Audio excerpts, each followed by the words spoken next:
I thrifted this dress, but it's not really my style, so the plan is to make a few changes so that I actually want to wear it. When I bought it, I didn't realize it came with a few big holes at the bottom, but those are some easy fixes, so I'm starting there. I turned it inside out and then I pinned the holes before stitching everything back together. And then I had to take a little detour because I ran out of bobbin thread. One of the things I really didn't like about this dress was the awkward length. I'm tall, so I tend to feel more comfortable in longer dresses that allow me to move around freely. But this one felt both too short and too long at the same time. It just doesn't look like it's hitting the right spot on my legs.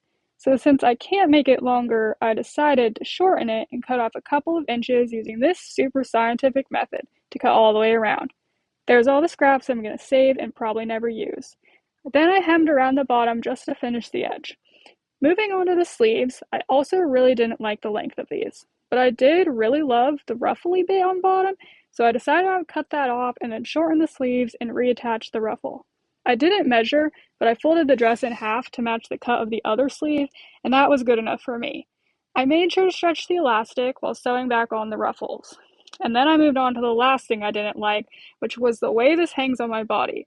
It looks a little flat, and I feel like I'm wearing a tablecloth.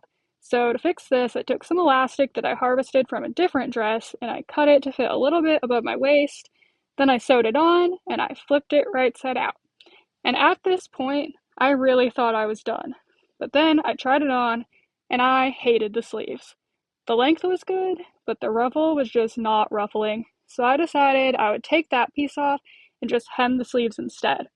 I didn't want to lose any more length though, so I carefully deconstructed the sleeves and then finished the edge. I ended up liking this so much better. And that was it. I think I'm going to be getting a lot more use out of this dress.